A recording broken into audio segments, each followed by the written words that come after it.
만약에 1억 모으기가 좀 부담스럽다 하는 분들 같은 경우에는 한 1,000만 원 모으기 팁을 알려주신다면 무엇이 있을까요? 1,000만 원 모으기를 위해서 제가 사실 1,000만 원은 누군가에겐 되게 작은 돈일 수도 있는데 또 누군가한테는 정말 엄청난 돈이거든요. 그렇죠.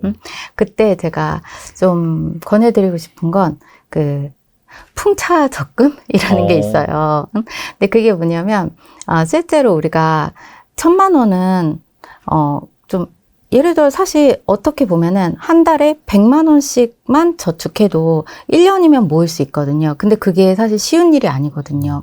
이때 풍차 적금이라는 건 본인이 예를 들어서 1월 달에 뭐 50만 원을 적금을 넣는 거예요. 1호를 만드는 거죠.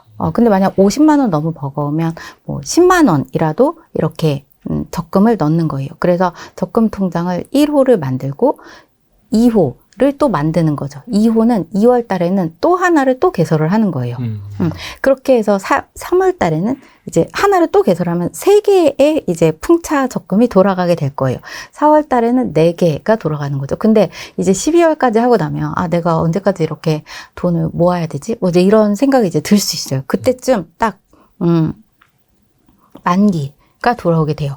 만기가 돌아왔는데 본인이 이제 목돈이 한꺼번에 팍 들어오거든요. 만기 이제 만기가 딱 적금이 만기가 된 거죠.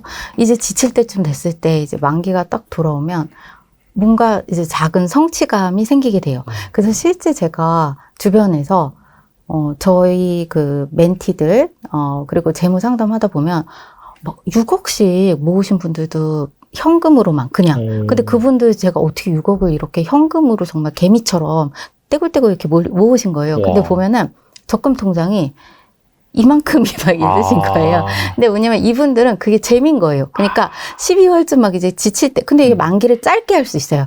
본인이 만약에 인내심이 좀 없다. 그러면 이제 만기가 짧은 적금 있잖아요. 뭐 6개월짜리 적금을 이제 들 때 첫 달에는 뭐 30만 원. 근데 다음 달에는 30만 원짜리를 2개. 그 다음에 3개. 이런 식으로 조금씩 이렇게 늘리면서 6개월 만기가 됐을 쯤에 딱 만기가 됐을 때 목돈을 타게끔 자신을 세팅을 하는 거예요. 그러면서 자기한테 보상을 하는 거죠. 근데 이 1,000만 원이라는 것까지 이제 가려면 그렇게 해서 풍차를 이제 돌리기 시작하면 처음에 큰 통장 이제 예를 들어 100만 원이라는 것이 만기가 된 거죠. 12월에. 그럼 이제 100만 원을 딱 타고 나면 그 다음 달에 또 만기가 돌아오는 게 또 생기는 거죠. 그러면서 실제 이 풍차적금으로 1,000만 원 정도를 모으시는 분은 제가 주변에서도 많이 봤어요.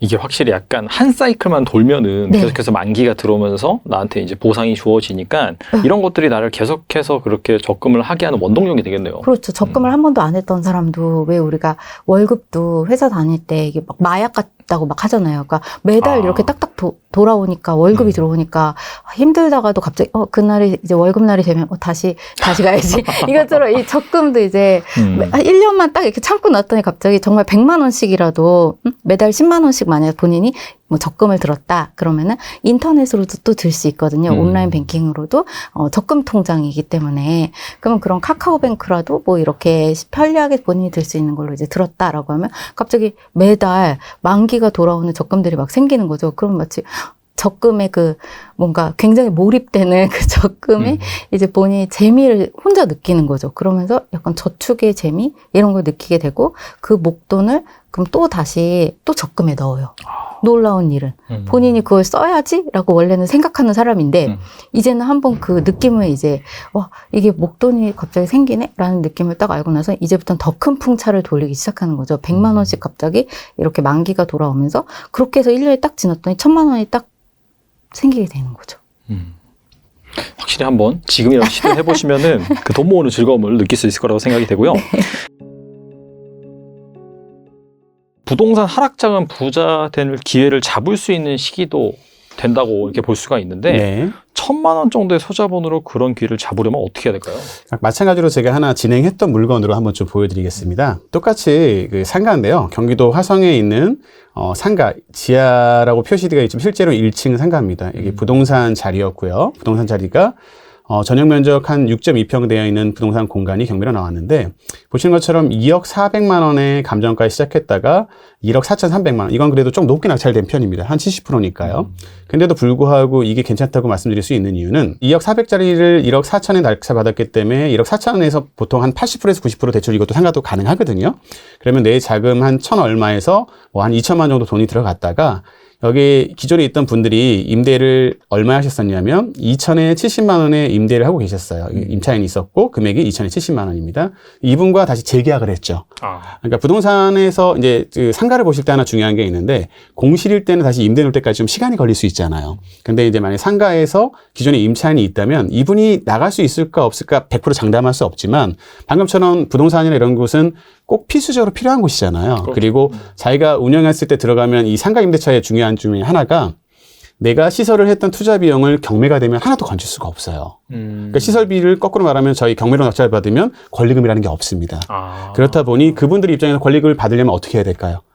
차라리 낙찰받은 사람한테 재계약을 해서 보증금을 주더라도 권리금을 돌려받고 다시 매매해서 나가는 게 나은 거죠. 그러니까 나중에 네. 이 상가에 들어올 사람한테 권리금을 받고 네. 나가는 게 낫다. 그러니까 만약에 기존 임차인이 경매됐다고 해서 이걸 포기하고 나가버리면 보증금도 다 없어지고 권리금도 없어지는데 이분은 다시 재계약함으로 인해서 보증금은 2천만 원을 더 내야 되겠지만 권리금이 훨씬 사실 시설 권리비라는 게 더 크잖아요. 그죠. 8천만 원, 1억 이렇게 들어가는데 그 돈을 건질 수 있다면 이게 훨씬 유리하잖아요. 그래서 이런 부분을 저는 많이 좀 낙찰 받으시라고 하거든요. 그러니까 크게 남지는 않았지만 말씀처럼 내 돈 한 10% 한 2천 남짓 들어갔다가 뭐 좀 많이 들어가면 20% 들어가면 한 3천 들어갔을 겁니다. 2천만 원 보증금을 돌려받으면 내 돈은 1,000만 원 들어가는 거죠. 거기에 그 이자율은 한 3, 40만 원밖에 안 됐었거든요. 그럼 여기서 큰 돈은 아니지만 돈 1,000만 원 들어가서 매달 30만 원씩 따박따박 들어온다면 나쁘지 않지 않을까요? 네, 그런 것도 지금도 충분히 가능하고요. 지방이나 뭐 세종 이런 데는 뭐 브랜드를 말해도 되는지 모르겠지만 네네. 괜찮나요? 상관없죠. 벤티 네. 커피숍이라든가 뭐 이디야 커피숍 이런 것도 물건이 많이 나와요. 그럼 그런 물건도 어떻겠습니까? 지금처럼 생각해 보신다면 가격만 잘 잡으시면 아주 큰 수익은 아니어도 매달 따박따박 옷이 나올 수 있는 구조가 되는 거죠. 돈 1,000만 원으로도. 그 약간 그 임차인이 누가 들어와는지도 잘 보는 것도 중요한가요? 네, 중요한 부분이죠. 약간 커피숍이 그런 데는 좀 잘 되는 그런 편이라고 볼 수 그러니까 있겠네요. 잘 된다기보다도 어느 정도 브랜드나 인지도가 있다고 하면 제가 계속 말씀드린 이걸 좀 잘 포커스를 보시면 좋은 게 내가 시설 투자를 한 게 있단 말이에요. 사실 완전히 망해가는 상황이 아니라면 유지를 하고 싶어집니다. 그래야지만 그거라도 돌려받고 제가 나올 수 있으니까. 좀 더 크게 얘기할게요. 여기가 그럴 일 없겠지만 사이다 경제가 몇십억이 들여서 인테리어 투자를 했습니다. 근데 만약에 단순히 누군가 낙찰 받아서 그럴 일은 없겠지만요. 누가 낙찰받아서 그냥 나가세요 이런다면 어떻게 되겠습니까? 그럼 20억에 투자한 돈이 너무 아깝잖아요. 그러네요. 그러면 여기 입장에는 어떻게 될까요? 조금 아깝지만 할 수 없이 계약을 할 수도 있다는 그걸 좀 한 포커스 잡아보시면 좋은 팁이 될 것 같습니다.